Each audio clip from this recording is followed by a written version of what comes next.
Yeah, I'm starting the class.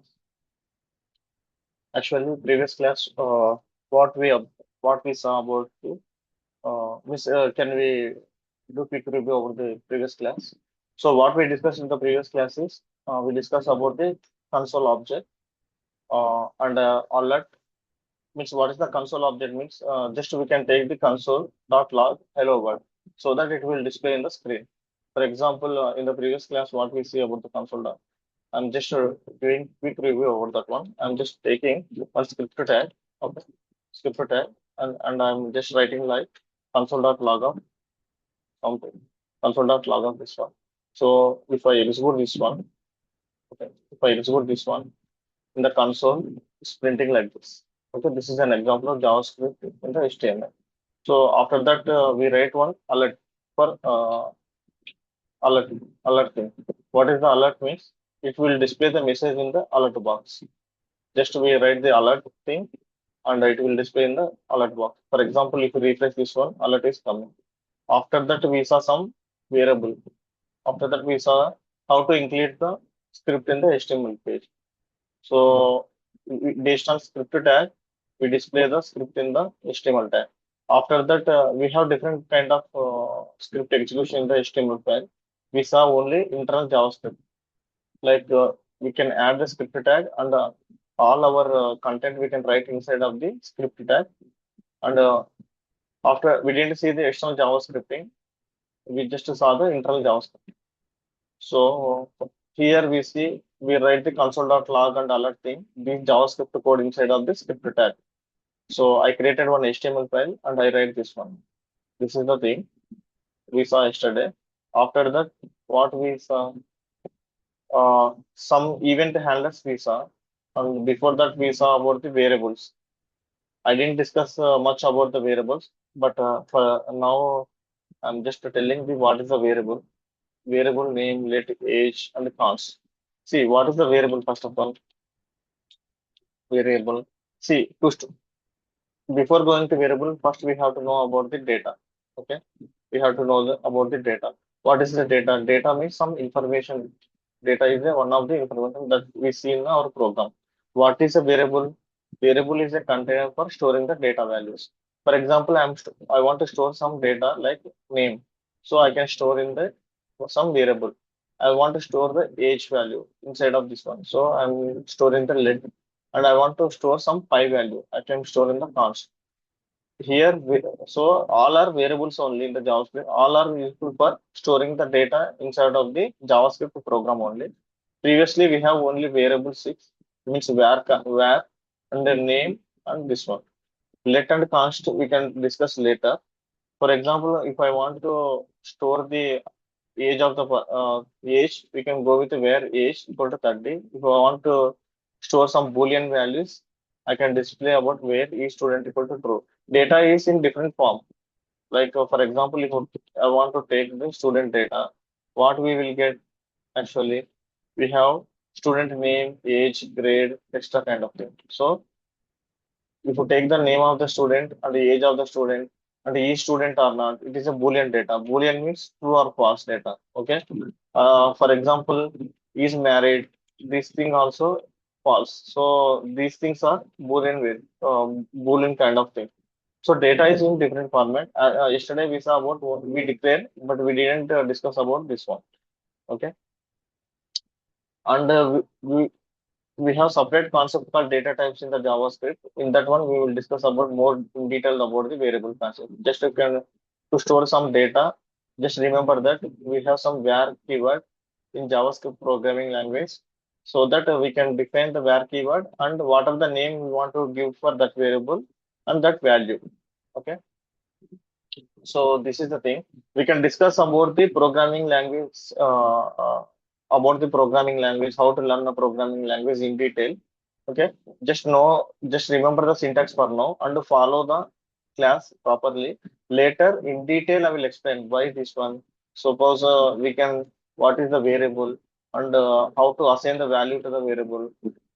Okay, if you didn't assign the value to the variable, how it will work out. So in the programming, we have programming concepts in the JavaScript. In the programming, I can explain in detail about the variable. For now, we just remember this one and just practice those things. Later, while going to this topic, I will explain in detail. Okay, and ఇది variable గురించి. And ఇంకా మనం ఏం చూసాం నిన్న అంటే functions ఒకటి చూసాం. ఫంక్షన్స్ అంటే ఏంటి, ఫంక్షన్స్ ఎలా వర్క్ అవుతాయి జావా స్క్రిప్ట్ లో కొన్ని ఎగ్జాంపుల్ చూసాము. ఫర్ ఎగ్జాంపుల్ ఫంక్షన్ అనేది ఏంటంటే ఒక రీయూజబుల్ కోడ్ బ్లాక్ అన్నమాట. Reusable black of the code. Reusable black of the code అంటే ఏంటంటే ఒకసారి మనం కనుక ఫంక్షన్స్ ఇంకా రాస్తే కనుక దాన్ని మనం మల్టిపుల్ టైమ్స్ యూజ్ చేసుకోవచ్చు. ఫర్ ఎగ్జాంపుల్ నేను ఒక ఫంక్షన్ లో var a equal to 10, var a var b అని చేస్తున్నా, సమ్ ఆఫ్ ఏ బి అని రాస్తున్నా. ఇక్కడ ఇక్కడ నేను ఏం చేస్తున్నాను, ఫంక్షన్స్ ని ఫంక్షన్ యాడ్ నెంబర్ అని ఏ బి అనేది రిటర్న్ చేస్తున్నా. ఇప్పుడు దీన్ని ఫంక్షన్ డిక్లరేషన్ అంటాం. సో ఇక్కడ నేను దీన్ని యూజ్ చేసుకోవాలంటే ఏం చేస్తున్నా, రీయూజబుల్ కోడ్ ని యాడ్ ఆఫ్ 10, 20 అంటున్నా. దీన్ని ఎగ్జిక్యూట్ చేసినప్పుడు మనకి అవుట్పుట్ వచ్చేసి 30 అనేది వస్తుంది. అలాగే నేను యాడ్ ఆఫ్ ఇంకో విధంగా కాల్ చేస్తున్నా, యాడ్ ఆఫ్ 100, 200 అంటున్నాను. మనం ఎగ్జిక్యూట్ చేసినప్పుడు దీని వాల్యూ వచ్చేసి 300 అని వస్తుంది అనమాట. సో ఇట్లా ఫంక్షన్ అంటే నాకు ఫంక్షన్ వచ్చేసి కోడ్ సేమ్ గా ఉంటుంది, కానీ నేను ఇన్పుట్ ఇచ్చిన బేస్డ్ ఆన్ ఇన్పుట్ బట్టి దాని అవుట్పుట్ మాత్రం డిఫరెంట్ గా ఉంటుంది. నెక్స్ట్ వచ్చే కమింగ్ క్లాసెస్ లో అసలు ఫంక్షన్ అంటే ఏంటి, ఫంక్షన్ సింటాక్స్ ఏంటి, వేరియబుల్స్ ఏంటి, రిటర్న్ స్టేట్మెంట్ ఏంటి, ఇన్ డీటెయిల్ గా మనం చూద్దాం. బేసిక్ గా ఇప్పుడు మనం యూజ్ చేసింది అంటే ఏదైనా ఒక క్లిక్ యాక్షన్ జరిగినప్పుడు ఫంక్షన్స్ అనేది తీసుకొని దాంట్లో డేటా అనేది ఎట్లా రాస్తున్నాం అనేది మనం డిస్కస్ చేసాం. వితౌట్ ఫంక్షన్స్ ఏవైతే ఉంటాయో స్క్రిప్ట్ ట్యాగ్ లో రాసిన కోడ్ అంతా లైన్ బై లైన్ ఎగ్జిక్యూట్ అవుతూ ఉంటది. ఎప్పుడైతే మనం ఫంక్షన్ ని కాల్ చేస్తామో అప్పుడే ఆ ఫంక్షన్ లో ఉన్న లాజిక్ ఎగ్జిక్యూట్ అవుతుంది. అంతవరకు మనకి ఫంక్షన్ లో ఉన్న లాజిక్ ఎగ్జిక్యూట్ అవ్వదు. అది మనం నిన్న డిస్కస్ చేసాం. ఇంకా మనం ఏం చూసామంటే ఈవెంట్ హ్యాండ్లింగ్స్ అనేవి చూసినాం. ఈవెంట్ హ్యాండ్లింగ్స్ అంటే ఏంటి, నిన్న చూసిన ఎగ్జాంపుల్ లో ఫర్ ఎగ్జాంపుల్ నేను బటన్ అనేది చూసుకుంటున్నా. బటన్ ఆన్ క్లిక్ చేసినప్పుడు షో అలర్ట్ అనేది ఒక మెసేజ్ రాస్తున్నా. సో ఇక్కడ ఒక ఫంక్షన్ రాసి షో అలర్ట్ అనేది అలర్ట్ బటన్ అనేది చూపిస్తున్నాం అనమాట. సో ఇలాంటివి మనం నిన్న ఎక్స్టర్నల్ గా చూసాం. ఫర్ ఎగ్జాంపుల్ నేను ఆన్ క్లిక్ అనే ఈవెంట్ ఒకటి చూసాము, ఆన్ మౌస్ ఓవర్ అనే ఈవెంట్ చూసాము, అట్లా మల్టిపుల్ ఈవెంట్స్ అనేవి చూసాం అనమాట. ఫర్ ఎగ్జాంపుల్ దీన్ని నేను ఎగ్జిక్యూట్ చేసినప్పుడు షో క్లిక్ చేసినప్పుడు నేను ఏమనుకుంటున్నా, ఒక ఫంక్షన్ రాసి ఆ ఫంక్షన్ నేను ఇక్కడ కాల్ చేసుకుంటున్నా. మీకు ఫంక్షన్ కాలింగ్ అంటే ఏంటి, ఫంక్షన్ ఇన్ డీటెయిల్ గా తెలుస్తుంది. ఓకేనా, రీజనబుల్ ఫంక్షన్స్ ఎలా రాయాలనేది మనం ఇంకా నెక్స్ట్ టాపిక్ లో కమింగ్ టాపిక్స్ లో మనం ఒకసారి చూద్దాం. ఓకే, ఇప్పుడు నేను ఈ ఫంక్షన్ రాసుకున్నా, క్లిక్ మీ చేసినప్పుడు నాకు అలర్ట్ వచ్చిందని నేను పెట్టుకుంటాను. ఇది మనం నిన్న చూసిన క్లాస్ అన్నమాట. ఓకే, ఇప్పుడు కమింగ్ క్లాస్ లో ఏమేమి చూస్తాము. సో ఇప్పుడు మీకు ఏమైంది అర్థమైంది, బేసిక్ గా ఒక HTML ఫైల్ లో స్క్రిప్ట్ అనేది ఎలా, ఒక జావా స్క్రిప్ట్ కోడ్ ని ఎలా ఎగ్జిక్యూట్ చేయాలి, జావా స్క్రిప్ట్ కోడ్ రాసుకుంటే కనుక మనం ఎలా వర్క్ అవుతుంది అనేది బేసిక్ ఫండమెంటల్ చూసాం.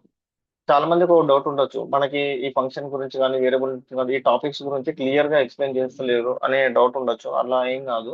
బేసిక్ గా మిమ్మల్ని నేను ఇన్వాల్వ్ చేద్దాం అనేసి క్లాస్ లో ఇన్వాల్వ్ చేస్తే మీరు ప్రాక్టీస్ చేసుకుంటూ పోతుంటే మీకు ఇంకా కాన్సెప్ట్స్ అనేది క్లియర్ గా అర్థమైపోతాయి. మనం ఎక్కడికైనా కానీ వెబ్సైట్ లోకి వెళ్ళి ఎక్కడ చూసినా కూడా వేరియబుల్ అంటే ఏంటి, లేకుంటే చార్జెక్ట్ కానీ ఏదైనా ఏ టూల్ కానీ ఏది వాడినా కూడా మనకు దీని గురించి డిస్క్రిప్షన్ ఇస్తుంది. కానీ ప్రాక్టికల్ వే ఆఫ్ లెర్నింగ్ అనేది డిఫరెంట్.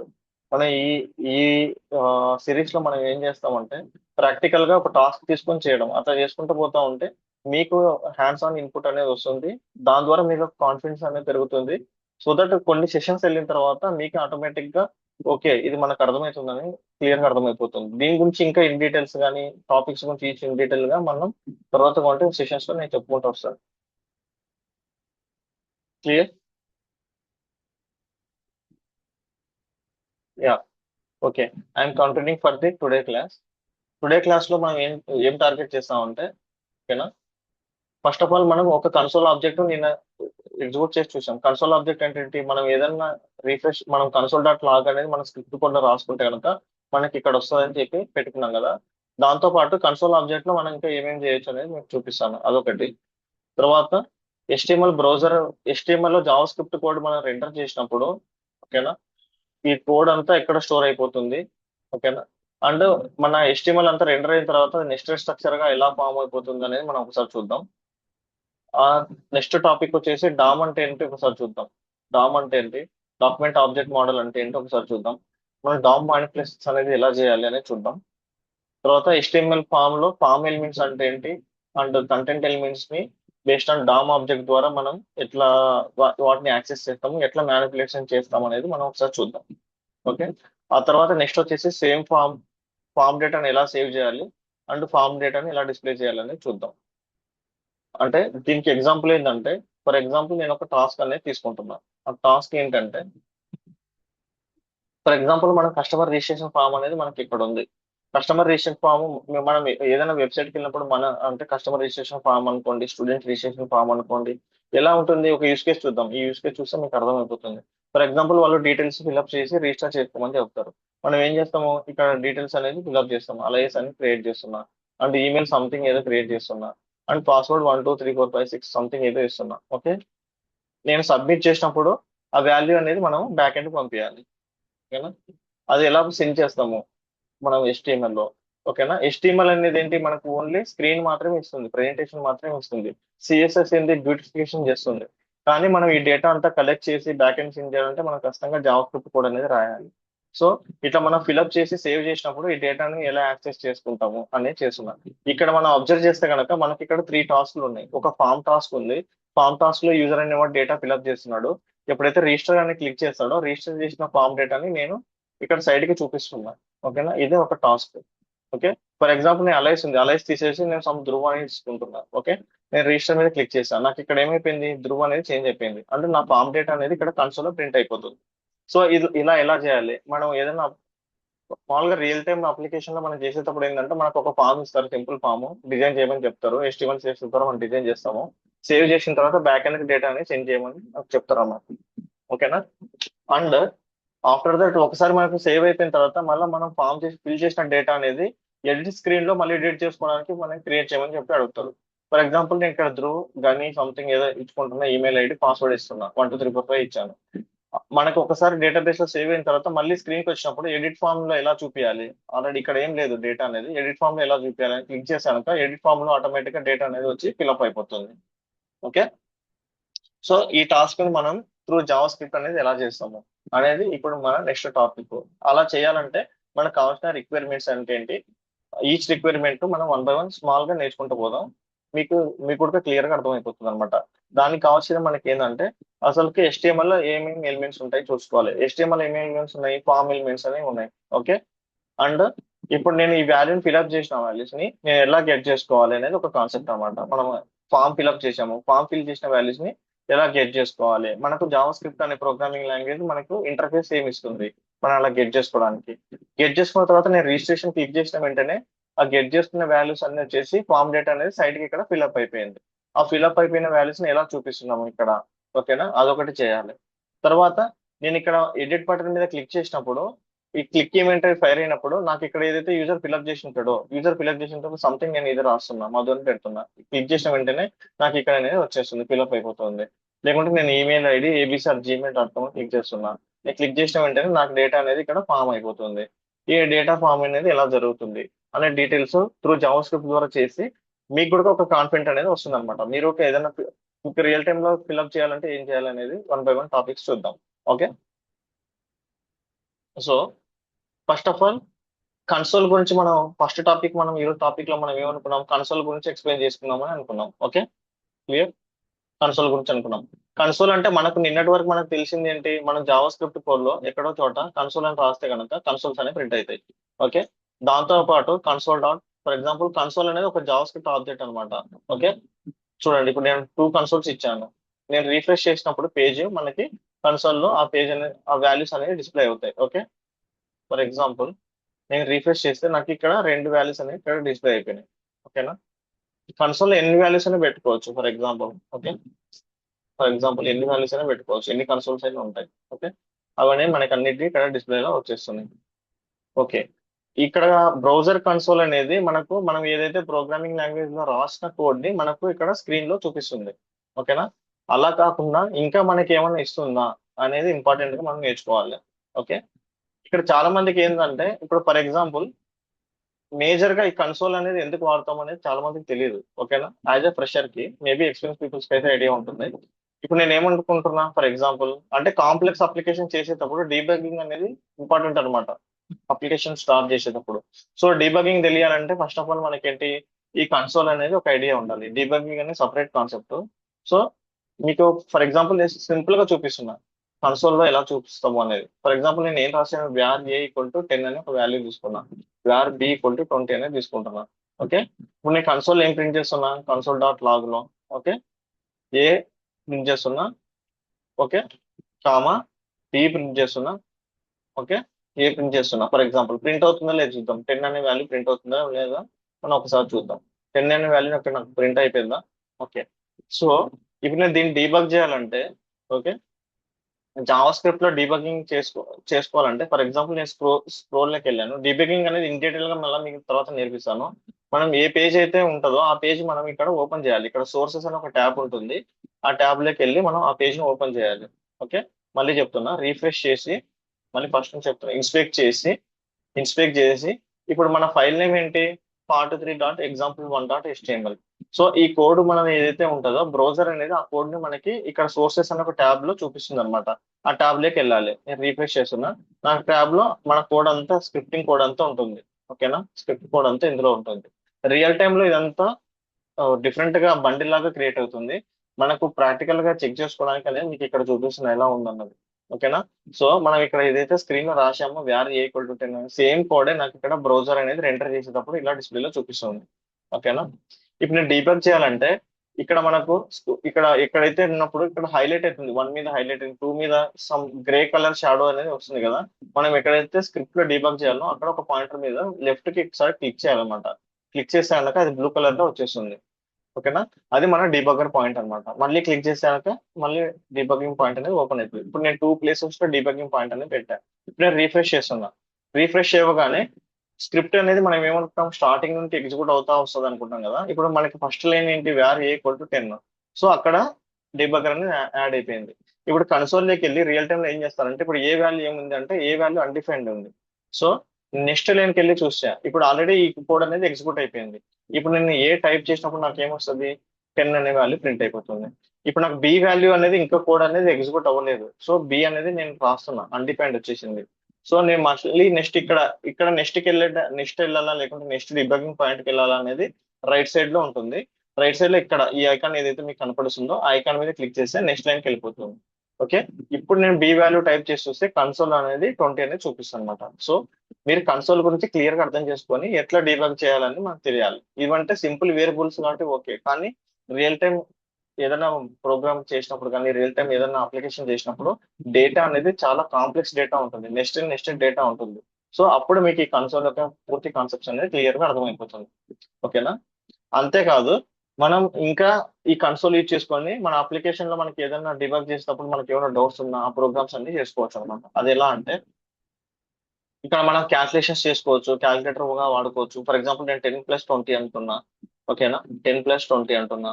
సో ఈ కన్సోల్ లో నాకు 30 అనేది ఏర్పడుతుంది. ఒక ప్లే గ్రౌండ్ లాగా, జావా స్క్రిప్ట్ ప్లే గ్రౌండ్ లాగా.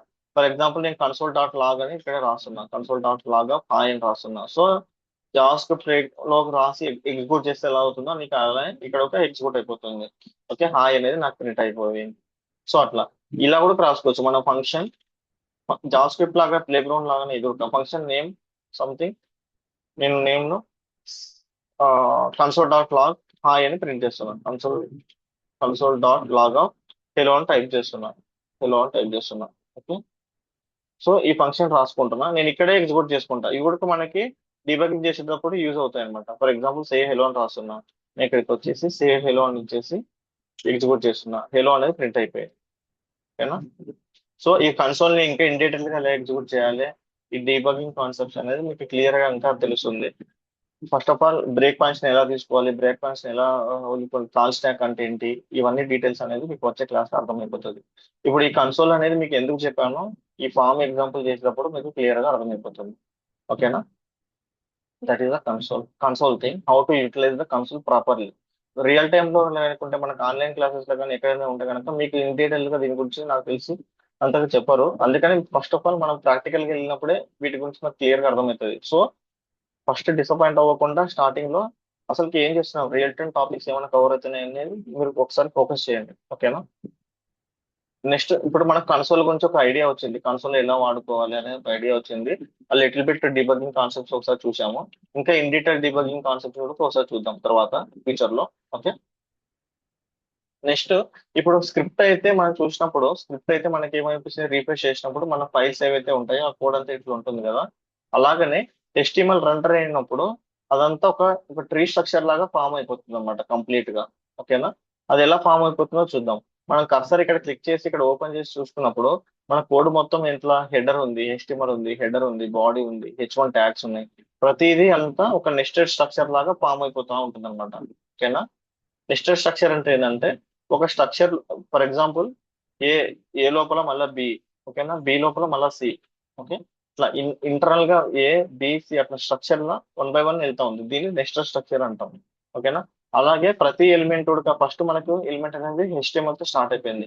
దాని లోపల హెడర్ ఉంది, ఓకే, దాని లోపల బాడీ ఉంది. ఇక్కడ హెడర్ అండ్ బాడీ వచ్చేసి సిబ్లింగ్స్ అన్నమాట. సిబ్లింగ్స్ అంటే సేమ్ స్టేజ్ లో ఉన్నాయి.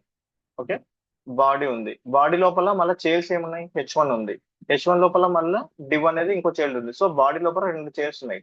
మళ్ళీ డివ్ లోపల ఇంకా చైల్డ్స్ ఉన్నాయి. ఎన్ని చిల్డ్రన్స్ ఉన్నాయి డివ్ లోపల? 3 చిల్డ్రన్స్ ఉన్నాయి. 1 2 3 చిల్డ్రన్స్ ఉన్నాయి. మళ్ళీ దీంట్ లోపల నెస్టెడ్ చిల్డ్రన్స్ ఉన్నాయి. సో HTML రెండర్ అయ్యేటప్పుడు మనకి ఎలా రెండర్ అవుతుంది అంటే ఒక ట్రీ స్ట్రక్చర్ లో రెండర్ అవుతుంది. ట్రీ స్ట్రక్చర్ అంటే HTML, okay, for example HTML tree structure చూస్తే కనుక, ఓకే, ఇలా అన్నమాట. పేరెంట్ ఉంటుంది, root element, child child child అలా ఉంటుంది అనమాట. ఓకేనా? క్లియరా? ఇలా ఉంటుంది. సేమ్ HTML మనకి ఇలా ఎంటర్ అయిపోయింది. HTML వచ్చేసింది, దాంట్లో హెడ్ ఉంది, బాడీ ఉంది. ఓకేనా? హెడ్ లోపల మనకి ఏమున్నాయి, టైటిల్ ఉంది, స్టైల్ ఉంది ఇక్కడ. ఓకే, బాడీ లోపల ఏమున్నాయి, ఫస్ట్ నాకు ఒక డివ్ వచ్చేసింది, డివ్ తర్వాత సెంటర్ వచ్చేసింది, ఇంకొక డివ్ వచ్చేసింది. ఇది ఎందుకు, ఈ కాన్సెప్ట్ ఎందుకు మనకు క్లియర్ గా అంటే, మనం జావా స్క్రిప్ట్ అనేది ఏంటి, మనకు రియల్ టైమ్ లో ఈ HTML ఏదైతే ఉంటుందో దానికి మనం ఇంటరాక్ట్ అవ్వాలి. ఓకే, డైనమిక్ యాక్షన్స్ ఏదైనా చేయడానికి, ఇంటరాక్ట్ అవ్వడానికి ఈ జావా స్క్రిప్ట్ అనేది వాడతాం. అలా వాడాలి, ఇంటరాక్ట్ అవ్వాలి, వాడాలని దానికి మనం ఫామ్స్ ని ఫిల్అప్ చేయాలన్నా, సేవ్ చేయాలన్నా, మన వచ్చిన డేటా, ఇప్పుడు ఫర్ ఎగ్జాంపుల్ నాకు ఈ డేటా ఉంది, డేటాను ఫిల్ చేస్తే మళ్ళీ ఆటోమేటిక్ ఇక్కడ చూపించేసింది. ఇలా చూపించాలన్నా ముందు మనకి ఏదంటే ఫస్ట్ ఆఫ్ ఆల్ ఇది ఎలా రెండర్ అవుతుంది అనేది చూసుకోవాలి. సో మీరు HTML ట్రీ స్ట్రక్చర్ అని మనం ఏదైనా యూట్యూబ్ లో గూగుల్ కానీ ఎక్కడైనా క్లిక్ చేసినప్పుడు రియల్ గా మనకి ఇలా ఎలా రెండర్ అవుతుందో మీకు క్లారిటీ వస్తుంది. మీరు కూడా ఒకసారి చెక్ చేయండి ఎలా రెండర్ అవుతుంది అని. సమ్ ఎగ్జాంపుల్స్ ఏమైనా ఉంటారంటే చూడండి, ఇలా ట్రీ స్ట్రక్చర్ అనేది ఎలా ఫామ్ అయిపోతుంది అనేది. ఎందుకంటే మనం దీంట్లో డైనమిక్ యాక్షన్స్ ఏదైనా జరగాలంటే మనకు చిల్డ్రన్ అంటే ఏంటి, నెస్టెడ్ చిల్డ్రన్ అంటే ఏంటి, ఒక హైరార్కీ అనేది మనకు అర్థం అవ్వాలన్నమాట. లేకపోతే కనుక ఫ్యామిలీ స్ట్రక్చర్ హైరార్కీ చూస్తే కనుక, ఏదైనా ఫ్యామిలీ స్ట్రక్చర్ హైరార్కీ చూస్తే, ఓకే, మనకు చిల్డ్రన్స్, నెస్టింగ్ సిబ్లింగ్స్ అలా ఉంటారు కదా. సో అట్లనే ఇప్పుడు చూస్తే కనుక సిబ్లింగ్స్, నెస్టెడ్ సిబ్లింగ్స్ అలా ఎలా అయితే ఉంటుందో ఇక్కడ ఒక మనకి జావా స్క్రిప్ట్ ఎంటర్ అయ్యేటప్పుడు ఈ HTML కంటెంట్ అనేది ఒక చిల్డ్రన్స్, నెస్టెడ్ చిల్డ్రన్స్ లాగా ఎంటర్ అయిపోతుంది అనమాట. ఇది ఎందుకు కావాలి అంటే ఇప్పుడు మనకు తెలుసు స్క్రిప్టింగ్ అనేది మనకు కావాల్సిన ఎలిమెంట్స్ అనేవి ఎలా ఎంటర్ అవుతున్నాయి మనకు అర్థమైపోతుంది. దీన్ని ఎలా యాక్సెస్ చేసుకోవాలి అనేది మనం చూడాలి. దానికి ఎలా యాక్సెస్ చేసుకోవాలంటే యూజింగ్ డామ్ అన్నమాట. ఓకే, జావా స్క్రిప్ట్ లో ఒక టాపిక్ ఉంది డామ్. డామ్ అంటే ఏంటంటే డాక్యుమెంట్ ఆబ్జెక్ట్ మోడల్ అన్నమాట.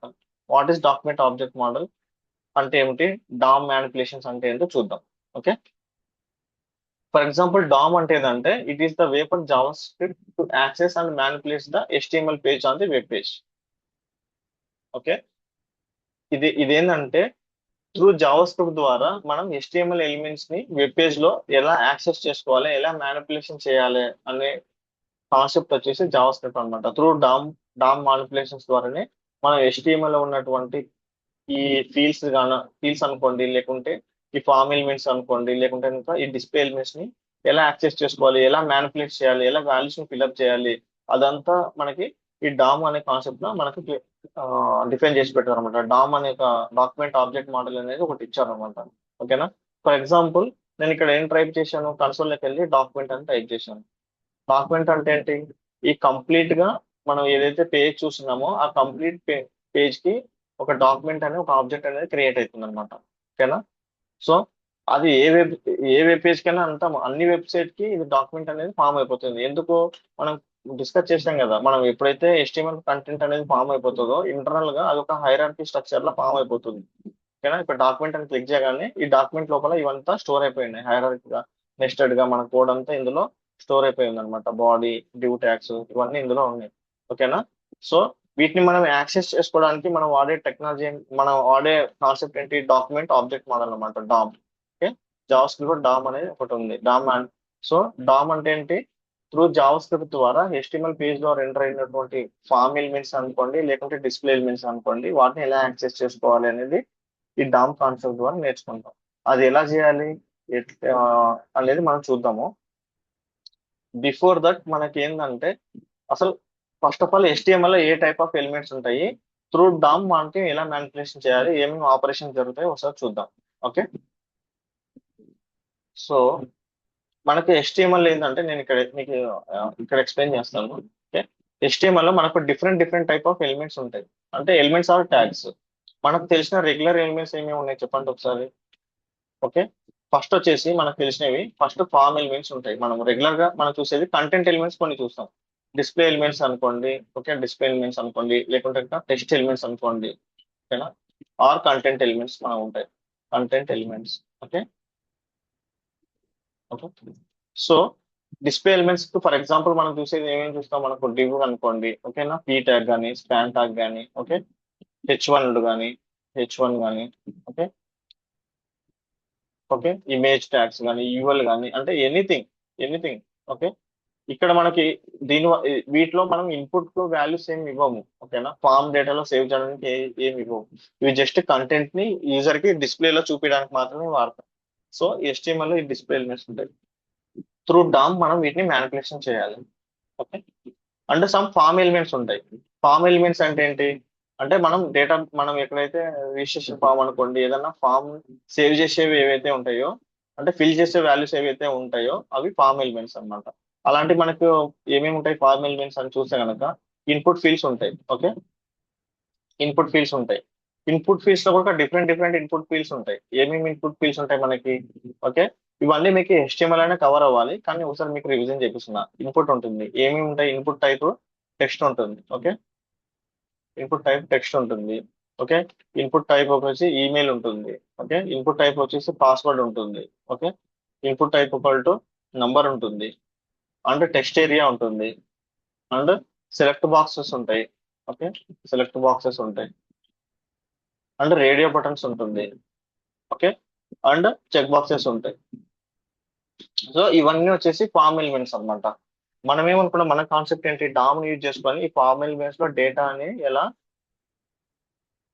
గెట్ చేసుకుంటాం, ఎలా ఫిల్ చేసిన వాల్యూస్ ని ఎలా తీసుకుంటాము, ఎలా దానికి ఆటోమేటిక్ గా ఫిల్ అయిన వాల్యూస్ ని, ఇక్కడ ఫిల్ అయిన వాల్యూస్ ని నేను ఎడిట్ అని క్లిక్ చేయగానే ఇక్కడ ఫిల్ అయిన వాల్యూస్ ని మనకి ఇక్కడ ఎలా చూపిస్తున్నాం అనేది చూస్తున్నాం. ఓకే, ఫర్ ఎగ్జాంపుల్ absar@gmail.com అని చేస్తున్నాం 1 2 3 4 5. ఇక్కడ ఫిల్ చేసినప్పుడు ఈ వాల్యూస్ వచ్చేసి డామ్ ద్వారా ఎలా ఫిల్ అయిపోతున్నాయి అనేది త్రూ జావా స్క్రిప్ట్ అని మనం చూస్తాం. ఓకే, సో HTML ఏ ఎలిమెంట్స్ ఉంటాయి, ఒకటి మనకి డిస్ప్లే ఎలిమెంట్స్ ఉన్నాయి అండ్ ఫార్మ్ ఎలిమెంట్స్ ఉన్నాయి. Okay, so first of all మనం ఒక సింపుల్ ఇన్పుట్ ఎలిమెంట్ తీసుకొని, ఓకే, ఫస్ట్ ఇన్పుట్ ఎలిమెంట్ లో మనం ఏదైనా ఒక బటన్ యాక్షన్ తీసుకున్నాం. ఓకే, ప్రాబ్లం స్టేట్మెంట్ ఏంటంటే, ప్రాబ్లం టాస్క్ వచ్చేసి ఏంటంటే, ఓకే, ఒక simple, okay, take simple one simple input field. Input field తీసుకొని, ఓకే, నెక్స్ట్ స్టెప్ ఏంది, అల్గారిథం ఒకటి రాద్దాం, సింపుల్ స్టెప్స్. నెక్స్ట్ స్టెప్ ఏంది, right right on click event. Okay, on click event for save button. Okay, and okay, and write a function to collect the input information. Okay, and print. Okay, starting stage లో మీకు ఏంటంటే first of all మనం నిన్న చూసిన concept వాడుకొని నేనే ఒక task చూపిస్తాను. ఒక ఇన్పుట్ ఫీల్డ్ లో వాల్యూని ఏదైనా ఫిల్అప్ చేసినప్పుడు, ఓకేనా, మనం ఒక ఈవెంట్ అనేది ఎలా ఫైర్ చేయాలని సింపుల్ గా మనకు ఈ టాస్క్ ని చేసి చూపిస్తాను.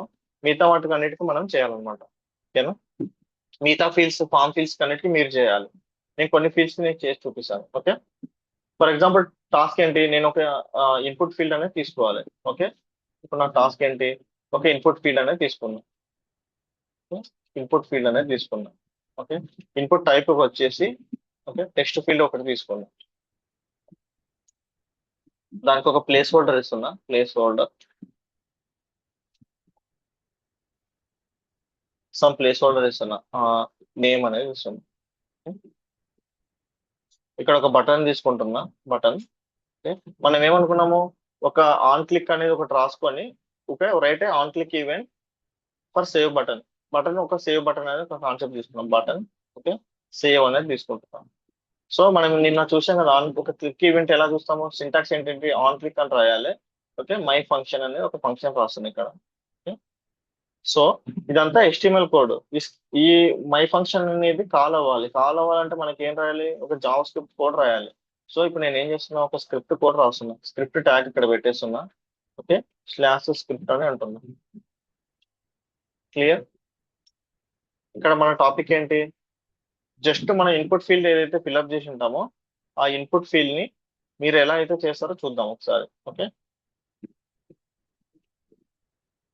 సో మనము సిఎస్ఎస్ లో ఈ ఏదైనా ఒక ఇన్పుట్ ఫీల్డ్ ని ఐడెంటిఫై చేయడానికి సిఎస్ఎస్ లో మనం ఎలా రాస్తాం, ఒక స్టైల్ రాయాలనుకోండి, దీనికి మనం ఏం పెట్టుకుంటాం, ఒక ఐడి కానీ క్లాస్ కానీ పెట్టుకుంటాం. అలానే ఈ డామ్ ఆబ్జెక్ట్ గురించి తెలుసుకోవాలంటే ఫస్ట్ ఆఫ్ ఆల్ దీనికి డేటా కలెక్ట్ చేయాలంటే మనం ఒక ఐడి పెట్టుకోవాలి. నేను దీనికి ఒక ఐడి పెట్టుకుంటున్నా, ఐడి వచ్చేసి యూజర్ నేమ్ అని పెట్టుకున్నా. ఓకే, యూజర్ నేమ్ పెట్టుకుంటున్నా. సో ఇప్పుడు నేను సింటాక్స్ అర్థం చేసుకోండి, తర్వాత మీకే ఆ, అంటే నెక్స్ట్ ప్రోగ్రామ్స్ అన్ని చేసేటప్పుడు మీకు అర్థమైపోతుంది. మనకు నిన్న క్లిక్ ఈవెంట్ చూసాము, నేను ఒక ఐడి పెట్టుకుంటున్నా. సో నేను కలెక్ట్ చేయాలి వాల్యూని. కలెక్ట్ చేయాలంటే ఇది మై మై ఫంక్షన్ అనేది ఒక ఫంక్షన్ రాసుకోవాలి. సో నేను ఒక ఫంక్షన్ రాస్తాను. నిన్న మనం చూసాం ఫంక్షన్ రాసేటప్పుడు ఫంక్షన్ మై ఫంక్షన్ అనేది ఉంటుంది. నేను డీటెయిల్స్ గా ఎందుకు ఎక్స్ప్లెయిన్ చేయలేదంటే మనం టాస్క్ చేసేటప్పుడు ఆటోమేటిక్ గా ఈ కాన్సెప్ట్స్ మళ్ళీ మళ్ళీ మళ్ళీ రిపీట్ అవుతూ ఉంటాయి. ఓకేనా? సో మై ఫంక్షన్ రాసుకున్నా. నెక్స్ట్ ఏంటి, మనం యూజర్ ఏదైతే ఫిల్అప్ చేసిన వాల్యూని మనం ఒక అలర్ట్ లో కానీ కన్సోల్ లో కానీ ప్రింట్ చేయాలంటే ముందు దాన్ని వాల్యూని గెట్ చేసుకోవాలి. గెట్ చేసుకొని నేను ఎలా గెట్ చేసుకుంటున్నా, గెట్ చేసుకోవడం అంటే తీసుకోవాలి, కలెక్ట్ చేయాలి. ఎలా కలెక్ట్ చేయాలి, సో మనకు డామ్ లో ఒక కాన్సెప్ట్ ఉంటుంది అనమాట. డామ్ కాన్సెప్ట్ ఏంటంటే డాక్యుమెంట్ ఆబ్జెక్ట్ మోడల్లో మనకు ఆల్రెడీ మనం డాక్యుమెంట్ అనే దాంట్లో మొత్తం పేజ్ మొత్తం డాక్యుమెంట్ అనే ఒక ఆబ్జెక్ట్ అనేది మనకు ప్రొవైడ్ చేస్తుంది. సో సింటాక్స్ ఏంటంటే document document dot get element by ID. Okay, మనకి ఇక్కడ ఐడి ఏంటి, ఇక్కడ మనకి యూజర్ నేమ్ అనేది మన ఐడి. ఓకే, యూజర్ నేమ్ అనేది మన ఐడి. ఓకే, డాట్ వాల్యూ అని ఇస్తే అందులో ఫిల్అప్ చేసిన వాల్యూ అనేది మనకు వస్తుంది అనమాట. ఓకే, సో ఇప్పుడు మనం నిన్న ఎగ్జాంపుల్ లో మనం వేరియబుల్ గురించి చూసాం కదా, వేర్ ఏ ఈక్వల్ టు 10 అని అట్లా పెట్టుకున్నాం కదా. అలాగే ఇక్కడ నేను ఏం చేస్తున్నా అంటే var name equal to some name అని ఒక వేరియబుల్ ఇచ్చుకుంటున్నా. ఓకేనా, వేర్ నేమ్ అని ఈ వచ్చిన వాల్యూని, ఈ డాక్యుమెంట్ లో వచ్చిన వాల్యూని నేమ్ అనే వేరియబుల్ లో స్టోర్ చేసుకుంటున్నాను. ఓకేనా, ఫర్ ఎగ్జాంపుల్ ఈ వేరియబుల్ లో స్టోర్ చేసినప్పుడు ఈ నేమ్ అనే దాంట్లో ఇక్కడ మనం ఏదైతే రైట్ సైడ్ లో ఉన్న దాంట్లోకి మన ఈక్వల్ ఇవ్వడం వల్ల ఓకే, ఈ నేమ్ లోకి ఈ వాల్యూ వచ్చి అసైన్ అవుతుంది అనమాట. ఓకేనా, సో ఏ ఈక్వల్ టు 10 అంటే ఏ వాల్యూ 10 అని. ఇక్కడ నేమ్ వాల్యూ ఏమవుతుంది, మనం ఏదైతే ఎగ్జిక్యూట్ అవుతుందో రైట్ సైడ్ వాల్యూ ఎగ్జిక్యూట్ అవుతుందో ఆ వచ్చిన వాల్యూని మనం నేమ్ లో చూడొచ్చు. సో ఇది మీకు కావాలంటే కనుక నేను డీబగ్ చేసి చూపిస్తాను. ఓకేనా, ఇప్పుడు కన్సోల్ ఒక మీకు క్లియర్ గా ఇంకా కన్సోల్ అనేది ఎందుకు వాడతారో మీకు ఇంకా క్లియర్ గా అర్థమైపోతుంది. సో ఇప్పుడు నెక్స్ట్ ఏంటి, మనం ప్రింట్ చేయాలి. ప్రింట్ చేయాలంటే మనం console dot log of name అని ప్రింట్ చేయాలి. ఎందుకు నేమ్ అని ప్రింట్ చేస్తున్నా అంటే నేను ఆల్రెడీ మనకి ఇక్కడ వచ్చిన వాల్యూ మొత్తాన్ని నేను నేమ్ అనే వేరియబుల్ లో స్టోర్ చేసుకుంటున్నా కాబట్టి ఇది స్టాటిక్ వాల్యూస్. 10 అనేది ఫిక్స్డ్ వాల్యూస్ అన్నమాట. మనం ముందుకే చూసాం స్టాటిక్ అంటే ఏంటి, డైనమిక్ అంటే ఏంటి. స్టాటిక్ అంటే ఏంటి, ఫిక్స్డ్ వాల్యూస్, ఎప్పటికీ చేంజ్ అవ్వవు. ఈ వాల్యూ ఏంటి, డైనమిక్ వాల్యూస్. డైనమిక్ వాల్యూస్ అంటే ఏంటి, యూజర్ ఏదైతే వాల్యూ ఇన్పుట్ చేస్తాడో ఆ ఇన్పుట్ వాల్యూని ఇందులో స్టోర్ అయిపోతుంది. ఇక్కడ వేర్ నేమ్ ఈక్వల్ 10 అన్నప్పుడు ఏం జరుగుతుందంటే ఓకేనా, మెమొరీలో నేమ్ అనే వేరియబుల్ కి మనం యూజర్ ఏదైతే అసైన్ చేసి ఉంటాడో ఆ అసైన్మెంట్ ఆపరేటర్ ద్వారా రైట్ సైడ్ ఉన్న వాల్యూ అనేది అలైన్ అవుతుంది అనమాట. రైట్ సైడ్ వాల్యూ వచ్చేసి అసైన్ అయిపోతుంది. ఓకే, కానీ ఇంటర్నల్ గా అలా జరుగుతుంది. అసలు ముందు వేరియబుల్ కాన్సెప్ట్ లో మనం క్లియర్ గా దీని గురించి ఎక్స్ప్లెయిన్ చేసుకుందాం. జస్ట్ మనం ఇక్కడ ఇచ్చిన వాల్యూ ఈ ప్లేస్ లోకి వచ్చి పడుతుంది అన్నట్టు మీరు గుర్తుపెట్టుకోండి. ఈ బాక్స్ లోకి అంటే ఈ మెమరీ లోకి వచ్చి పడుతుంది. దాని పేరు వచ్చేసి నేమ్ అని గుర్తుపెట్టుకోండి. ఓకేనా, సో ఇప్పుడు నేను అది వచ్చిన వాల్యూని ఇక్కడ నేను ప్రింట్ చేస్తున్నా, console dot log of name అని ప్రింట్ చేస్తున్నా. సో మనకు ఆ వాల్యూ వస్తుందా లేదో ఒకసారి మనం ఎగ్జిక్యూట్ చేసి చూద్దాం ప్రాక్టికల్ గా. సో రీఫ్రెష్ చేస్తున్నా, క్లిక్ చేస్తున్నా, ఇక్కడ నాకు నేమ్ అనేది ఇక్కడ ఉంది డివో. ఓకే, ఫర్ ఎగ్జాంపుల్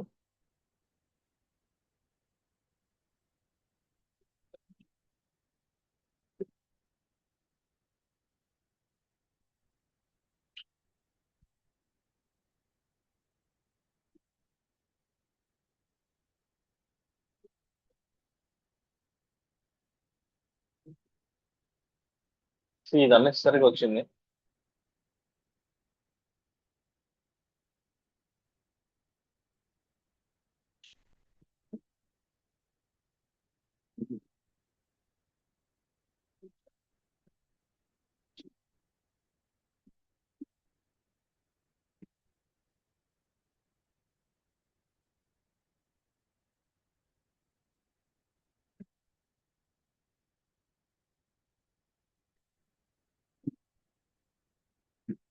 ఓకే, ఇప్పుడు చూద్దాం. ఇప్పుడు నేను నేమ్ లో ఏదో ఒక నేమ్ ఎంటర్ చేస్తున్నా, ధ్రువ్ అనే నేమ్ ఎంటర్ చేస్తున్నా. ఓకే, ఇప్పుడు నేను సేవ్ చేసినప్పుడు ఆ వాల్యూ వచ్చేసి మనకి ఏంది కన్సోల్ లో ప్రింట్ అయిపోయింది.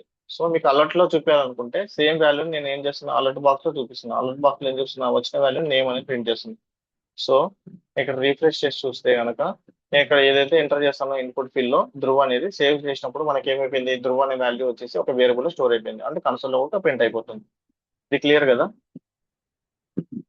సో ఇప్పుడు మనం ఏం చేసామంటే ఈ ఈ ఈ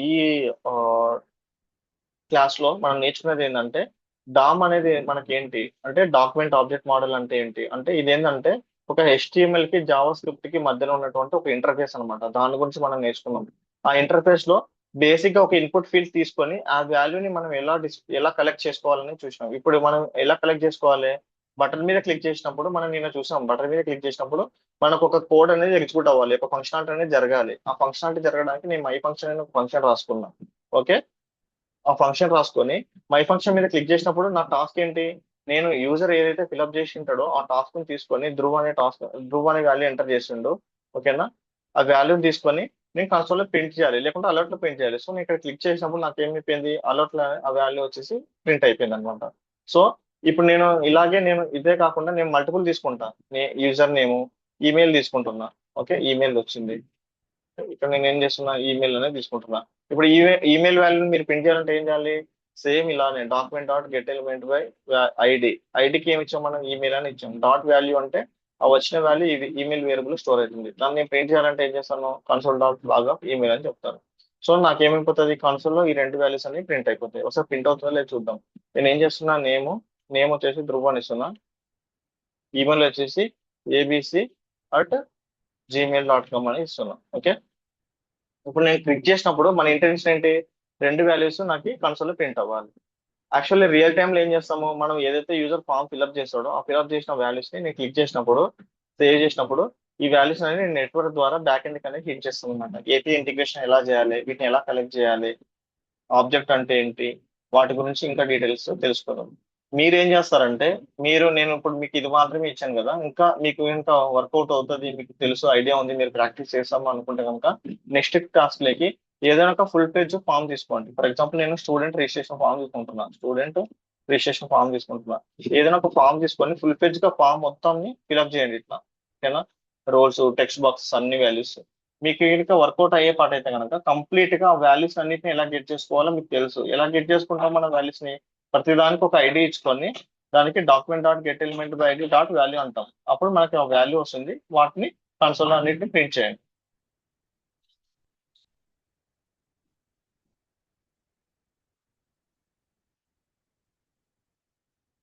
ఒక 5 మినిట్స్, 2 మినిట్స్ ఎగ్జామ్ అయిపోయి.